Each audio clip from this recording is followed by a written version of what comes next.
ಬಹಳ ದಿನದ ಮೇಲೆ ಏನು ಬಂದ್ಬಿಟ್ಟ, ಇವರೆಲ್ಲರೂ ಎಲ್ಲಿಗೆ ಹೊರಟಿದ್ದಾರೆ ಅಂತ ನೋಡಿಕೊಂಡು ನಮ್ಮ ಸಾಧು ಕೋಕಿಲಣ್ಣ ಹಿಂಗೆ ಹೇಳ್ಬಿಡದ.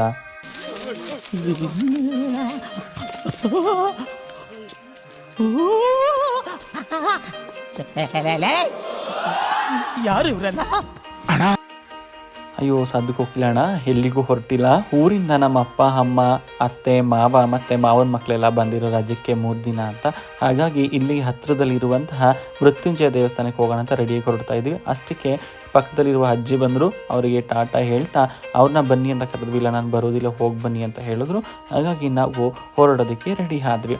ಕಾರಲ್ಲಿ ಹೋಗ್ತಾ ಇರುವಾಗ ನಮ್ಮ ಮಾವ ಆ ಕೇಸರಿ ಬಣ್ಣದ ಹೂ ಬಿದ್ದಿದೆಯಲ್ಲ ನೋಡಿ, ಆ ಮರ ಮರಾಠಿ ಮಗ್ಗು ಮಸಾಲೆ ಪದಾರ್ಥ ಬರುತ್ತಲ್ಲ, ಬಾತಿಗೆಲ್ಲ ಹಾಕ್ತೀವಲ್ಲ, ಅದಕ್ಕೆ ಹಾಕುವಂಥ ಮರ. ಅದು ತುಂಬ ಬಿಡ್ತಾ ಇರುತ್ತೆ, ನೀವು ಹೋಗಿ ನೋಡು, ಅದನ್ನ ಎತ್ಕೊ ಅಂತ. ನಾನು ಅದಲ್ಲ ಅಂತ ವಾದ. ಅವನು ಅದೇ ಅಂತ ನನ್ನ ಜೊತೆಗೆ ವಾದ. ಹಾಗೆ ನೀನು ಹಿಡಿದ್ಬಿಟ್ಟು ನೋಡ್ಕೊಂಡು ಬಾ, ಅದೇ ಆದರೆ ಎತ್ಕೊಂಡು ಬಾ, ಇನ್ಮೇಲಿನ ಸಿಕ್ಕಿದ್ರೆ ಜಾಸ್ತಿ ಅದನ್ನು ತಗೊಂಡು ಅಂಗಡಿಗಳು ಕೊಟ್ಬಿಟ್ಟು ಸ್ವಲ್ಪ ದುಡ್ಡನ್ನಾರು ಮಾಡ್ಕೊಳ್ತೀನಿ ಅಂತ ಹೇಳಿದೆ. ಬಟ್ ವಾದದಲ್ಲಿ ಅವನು ಸೋತ, ನಾನು ಗೆದ್ದೆ. ಏಕೆಂದರೆ ಅದು ಮರಾಠಿ ಮಗ ಆಗಿರಲಿಲ್ಲ. ಮತ್ತು ಫೋನಲ್ಲಿ ಗೂಗಲ್ ಮಾಡಿ ನೋಡಿದ್ವಿ, ಅದೇ ಬೇರೆ ಆಗಿತ್ತು. ಅಲ್ಲಿಂದ ನಾವು ಗೋಣಿಕೊಪ್ಪವನ್ನು ಪ್ರವೇಶವನ್ನು ಮಾಡಿಕೊಂಡು ನಗರ ಪ್ರವೇಶವನ್ನು ಮಾಡಿ ಮೃತ್ಯುಂಜಯ ಮಹಾದೇವಸ್ಥಾನಕ್ಕೆ ಹೋಗ್ತಾ ಇದ್ವಿ. ಮಹಾಮೃತ್ಯುಂಜಯ ದೇವಸ್ಥಾನಕ್ಕೆ. ಈ ದೇವಸ್ಥಾನದ ವಿಶೇಷತೆ ಏನು ಅಂತ ಹೇಳಿದರೆ, ಹಚ್ಚ ಹಸಿರಿನ ಪ್ರಕೃತಿಯ ಮಡಿಲಿನಲ್ಲಿ ಇರುವಂತಹ ದೇವಾಲಯ ಇದು. ಈ ದೇವಸ್ಥಾನದ ವಿಶೇಷತೆ ಏನು ಅಂತ ಹೇಳಿದ್ರೆ, ಜನರಿನಲ್ಲಿ ಇರ್ತಕ್ಕಂತಹ ಮೃತ್ಯು ದೋಷ ನಿವಾರಣೆಯನ್ನು ಇಲ್ಲಿ ಬಂದು ಹೋಮ ಮಾಡಿಸಿದ್ರೆ ನಿವಾರಣೆ ಆಗುತ್ತೆ ಅಂತ ನಂಬಲಾಗಿದೆ. ಹಾಗೂ ಪ್ರತೀತಿ ಕೂಡ ಇದೆ. ಈ ಒಂದು ದೇವಸ್ಥಾನ ಪ್ರಖ್ಯಾತಿಗೊಂಡಿದ್ದು ಬಹಳ ಉತ್ತಮವಾಗಿದೆ. ಈ ದೇವಸ್ಥಾನಕ್ಕೆ ಬಹಳಷ್ಟು ದೂರದಿಂದ ಭಕ್ತರು ಆಗಮಿಸಿ ತಮ್ಮ ಕಷ್ಟಗಳನ್ನು ದೂರ ಮಾಡಿಕೊಳ್ತಾರೆ. ಇದು ದೇವಸ್ಥಾನದ ಹೊರಾಂಗಣ ನೋಟ ನಿಮಗೆ ಕಾಣಿಸ್ತಾ ಇರ್ತಕ್ಕಂಥದ್ದು. ಪ್ರವೇಶ ಆಗ್ತಿರುವ ಹಾಗಲೇ ಅಲ್ಲಿ ಸೂಚನೆಯನ್ನು ಹಾಕಿರ್ತಾರೆ. ನಿತ್ಯ ಪೂಜೆಗೆ ಭಕ್ತಾದಿಗಳು ಹೇಗೆ ಬರಬೇಕು, ಎಷ್ಟು ಗಂಟೆ ಒಳಗಡೆ ಬರಬೇಕು, ಮತ್ತು ಯಾವ ರೀತಿಯ ವಸ್ತ್ರ ಸಂಹಿತೆಯನ್ನು ಕಾಪಾಡಿಕೊಳ್ಳಬೇಕು, ಮತ್ತು ಸೂತಕದ ಮನೆಯವರು ಎಷ್ಟು ದಿನದವರೆಗೆ ದೇವಸ್ಥಾನದ ಒಳಗಡೆ ಬರುವ ಹಾಗಿಲ್ಲ ಅನ್ನೋದೆಲ್ಲ ಕೂಡ ಆ ಸೂಚನಾ ಫಲಕದಲ್ಲಿ ಹಾಕಿದ್ದಾರೆ. ಖಂಡಿತವಾಗಿ ಅದನ್ನು ಪಾಲಿಸ್ಕೊಂಡು ಹೋಗಬೇಕು. ಏಕೆ ಅಂತಂದರೆ ವಸ್ತ್ರ ಸಂಹಿತೆ ಅನ್ನೋದು ನಮ್ಮ ಸಂಸ್ಕೃತಿಯನ್ನು ಎತ್ತಿ ತೋರಿಸ್ತಕ್ಕಂತಹದ್ದು. ಭಾರತದಲ್ಲಿ, ಅದರಲ್ಲಿ ಕರ್ನಾಟಕದಲ್ಲಿ ಸಂಸ್ಕೃತಿಗೆ ಬಹಳಷ್ಟು ಬೆಲೆಯನ್ನು ಕೊಡ್ತೇವೆ. ಹಾಗಾಗಿ ಅಲ್ಲಿ ಯಾವುದೇ ರೀತಿಯ ತುಂಡು ಬಟ್ಟೆಗಳನ್ನು ಧರಿಸಿ ಹೋಗೋದಕ್ಕೆ ಅವಕಾಶ ಇಲ್ಲ. ದೇವಸ್ಥಾನದ ಪ್ರಕೃತಿಯನ್ನು ನೀವು ನೋಡಿದ್ರೆ, ಹೊರಗಡೆ ನೋಡಿ ಎಷ್ಟೆಲ್ಲ ನೆಲಹಾಸುಗಳನ್ನು ಹಾಕಿ ಹೇಗೆ ಮಾಡಿದ್ದಾರೆ. ಇದು ದೇವಾಲಯದ ಒಳಗಡೆ ಬಂದಾಗ ಕಾಣ್ತಕ್ಕಂಥದ್ದು ಗರ್ಭಗುಡಿಯ ಹೊರಾಂಗಣ ನೋಟ. ಇದು ಗರ್ಭಗುಡಿಯ ಒಳಗಡೆ ನಾವು ವಿಡಿಯೋವನ್ನು ಮಾಡೋದಕ್ಕೆ ಅಪ್ಪಣೆ ಇರಲಿಲ್ಲ, ಹಾಗಾಗಿ ವಿಡಿಯೋ ಮಾಡೋದಕ್ಕೆ ಆಗಲಿಲ್ಲ. ಹಾಗಾಗಿ ನಿಮಗೆ ಆದಷ್ಟು ಪ್ರಯತ್ನಪಟ್ಟು ಸಾಕಷ್ಟು ವಿಡಿಯೋವನ್ನು ಮಾಡಿ ನಿಮ್ಮ ಮುಂದೆ ಇಟ್ಟಿದ್ದೇನೆ. ಇದು ದೇವಸ್ಥಾನದ ನಾಮಫಲಕ ನಿಮಗೆ ಕಾಣೋದಕ್ಕೆ ಸಿಗುತ್ತೆ. ದೇವಸ್ಥಾನದ ಹೊರಾಂಗಣದಲ್ಲಿ ಹಚ್ಚ ಹಸಿರೆ, ಕೊಡಗೆ ಹಸಿರು, ಹಸಿರೆ ಇಲ್ಲಿನವರ ಉಸಿರು. ಆ ದೇವಸ್ಥಾನವನ್ನು ನಾವು ನೋಡಿಕೊಂಡು ಮೃತ್ಯುಂಜಯನ ದರ್ಶನವನ್ನು ಮಾಡಿಕೊಂಡು ಶ್ರೀ ಮಹಾವಿಷ್ಣುವಿನ ದೇವಸ್ಥಾನಕ್ಕೆ ಹೊರಟ್ವಿ. ಆ ದೇವಸ್ಥಾನದ ಪಕ್ಕದಿಂದಲೇ ಇದೆ. ಹಾಗೆ ದೇವಸ್ಥಾನಕ್ಕೆ ಹೋಗುವಾಗ ನನ್ನ ತಮ್ಮನನ್ನು ಸ್ವಲ್ಪ ನಡ್ಕೊಂಡ್ಬರೋದು ವಿಡಿಯೋ ಮಾಡು, ರೀಲ್ಸ್ಗೆ ಹಾಕೊಳ್ತೀನಿ ಅಂತ ಹೇಳ್ತಾ ಇದ್ದೆ. ಅವಾಗ ಕೈ ಮುಗಿದು ಬೇಡ್ತೀನಿ, ಕರುಣೆ ಇರಲಿ, ಪ್ರೀತಿ ಇದೆ, ಈ ತರ ಪ್ರೀತಿ ಇದೆ, ಕರುಣೆ ಇಲ್ಲ. ಆವಾಗಲಿಂದ ವಿಡಿಯೋ ಅಂತ ಹೇಳ್ತಾನೆ ಇದೆಯಾ ಅಂತ ಬೈತಾ ಇದ್ದ. ಇಲ್ಲಿ ಏನು ಮಾಡೋದಕ್ಕೆ ಆಗೋದಿಲ್ಲ. ಇದು ಮಹಾವಿಷ್ಣುವಿನ ಹೊರಾಂಗಣ ನೋಟ ನಿಮಗೆ ಕಾಣೋದಕ್ಕೆ ಸಿಗ್ತಾ ಇದೆ. ದೇವಸ್ಥಾನದ ದೀಪ ಮಂಟಪ ಇದು. ದೀಪ ಮಂಟಪದ ಸುತ್ತಲೂ ಗಂಟೆಗಳನ್ನು ತೂಗು ಹಾಕಿದ್ದಾರೆ. ನಾವು ಹೋಗುವಷ್ಟರಲ್ಲಿ ಅಲ್ಲಿಯೇ ಪುರೋಹಿತರು ಪೂಜೆಯನ್ನು ಮುಗಿಸಿ ಹೋಗಿದ್ರು. ನಾವು ಹೋಗುವಾಗ ಗರ್ಭಗುಡಿ ಕದವನ್ನು ಹಾಕಿತ್ತು. ಇದು ನೋಡಿ, ಗರ್ಭಗುಡಿಯ ಮುಖ್ಯ ದ್ವಾರ ನಿಮಗೆ ಕಾಣೋದಕ್ಕೆ ಸಿಗ್ತಾ ಇದೆ. ಅದರ ಮುಂದೆ ಇರ್ತಕ್ಕಂಥದ್ದು ದೀಪ ಮಂಟಪ ಅಂತ ಹೇಳಿ. ಎಲ್ಲ ಕೊಡಗಿನಲ್ಲಿ ಬಹಳಷ್ಟು ದೇವಾಲಯ ಇದೇ ರೀತಿ ಇರ್ತಕ್ಕಂಥದ್ದು. ಅಲ್ಲಿಂದ ಮುಗಿಸ್ಕೊಂಡು ನಾವು ಟಾಟಾ ಟಿ ಎಸ್ಟೇಟ್ ರವರ ಒಂದು ತೋಟದಲ್ಲಿ ಫೋಟೋ ಶೂಟ್ಗಳನ್ನು ಮಾಡಿಕೊಂಡು ಅಲ್ಲಿಂದ ಇರ್ಫು ಜಲಪಾತಕ್ಕೆ ಹೋಗೋಣ ಅಂತ ಹೇಳಿ ಹೋಗ್ತಾ ಇದ್ವಿ. ಬೇಗನೆ ನಮ್ಮದು ಪೂಜೆ ಆದ್ದರಿಂದ ಅಲ್ಲಿ ಪ್ರಸಾದ ಆಗುವಂಥದ್ದು ಲೇಟ್ ಆಗಿತ್ತು. ಹಾಗಾಗಿ ಅಲ್ಲಿವರೆಗೆ ನಾವು ಇರ್ಫುಗೆ ಹೋಗಿ ನೋಡ್ಕೊಂಡು ಬಂದು ನಂತರ ಇಲ್ಲಿ ಪ್ರಸಾದ ವಿನಿಯೋಗವನ್ನು ಮಾಡಿ ನಂತರ ಮನೆಗೆ ಹೋಗೋಣ ಅಂತ ಅಂದ್ಕೊಂಡ್ವಿ. ಅಲ್ಲೆಲ್ಲರೂ ಹೋಗಿ ಒಬ್ಬೊಬ್ಬರಾಗಿ ಫೋಟೋಗಳನ್ನು ತೆಗೆದುಕೊಂಡು ಅಲ್ಲೇ ಸುಮಾರು ಸಮಯ ಹೋಯಿತು. ಬಹಳಷ್ಟು ಫೋಟೋ ಹುಚ್ಚಿರೋದು ನನಗೆ. ಅಲ್ಲಿಂದ ಮುಗಿಸ್ಕೊಂಡು ಮತ್ತೆ ನಾವು ಇರ್ಫು ಜಲಪಾತಕ್ಕೆ ಹೊರಟ್ವಿ.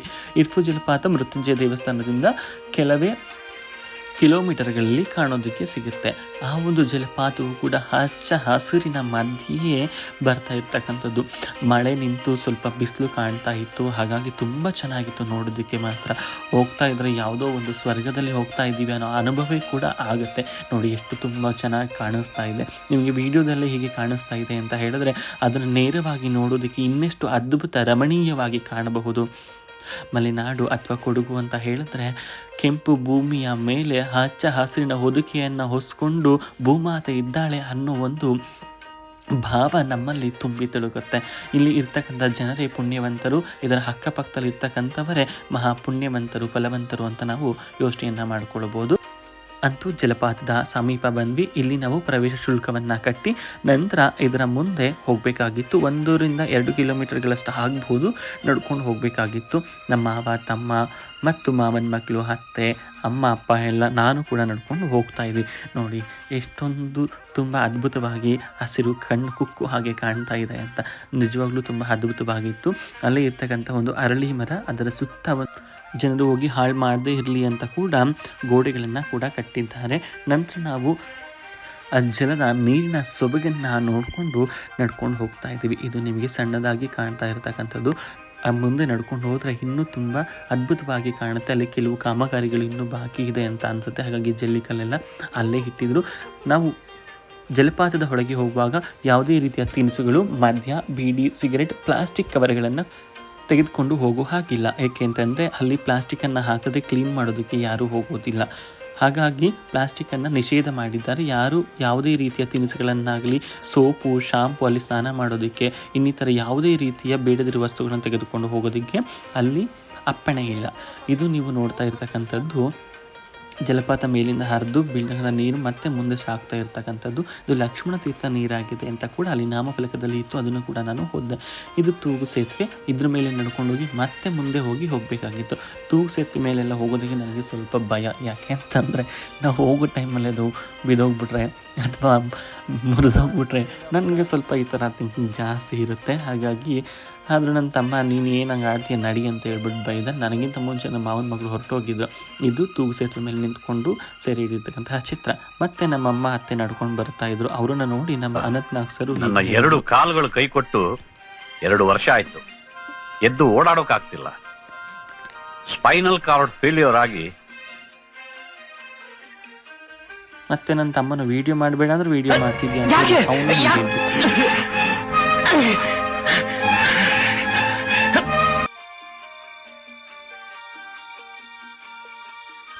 ಅವನನ್ನು ಗಂಟ ಒಂದು ಶೂಟ್ ಮಾಡಿದ್ರು ತಾನೇ ನಾನು ವೀಡಿಯೋ ಮಾಡೋದು ಬಿಟ್ಬಿಡ್ತೀನ.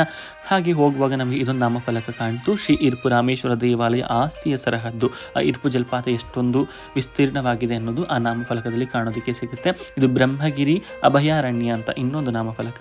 ಹಾಗೆ ಇದು ಒಂದು ಸಣ್ಣ ಕಂಬಳಿ ಹುಳು ಕಾಣ್ತು, ಅದನ್ನು ಕೂಡ ಸೆರೆ ಹಿಡ್ಕೊಂಡೆ. ನೋಡಿ ಇದೆ ಜಲಪಾತ. ಜಲಪಾತ ಅಂದರೆ ಇನ್ನು ಮೇಲೆ ಇದೆ, ನಿಮಗೆ ಕಾಣ್ತಾ ಇರ್ತಕ್ಕಂಥದ್ದು ಇದು ಕೆಳಗಡೆ. ನೋಡಿ ಎಷ್ಟೊಂದು ಚೆನ್ನಾಗಿದೆ, ತುಂಬ ಸುಂದರವಾಗಿದೆ. ಅಲ್ಲಿ ಕೆಲವು ಪ್ರವಾಸಿಗರು ಬಂದಿದ್ದರು. ಇಲ್ಲಿಗೆ ನಮ್ಮ ನೆರೆ ರಾಜ್ಯದ ಕೇರಳದ ಪ್ರವಾಸಿಗರು ಕೂಡ ಬರ್ತಾನೆ ಇರ್ತಾರೆ. ಮೈದುಂಬಿ ಹರಿತಿರುವ ನೀರಿನ ಶಬ್ದವನ್ನು ಕೇಳಿಸ್ಕೊಂಡಿದ್ದಾರೆ.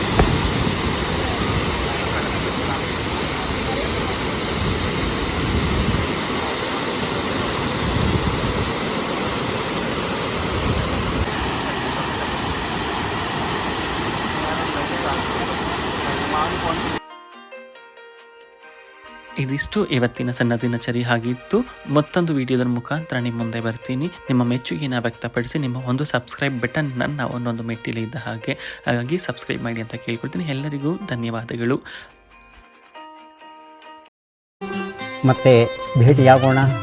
ನಮಸ್ಕಾರ.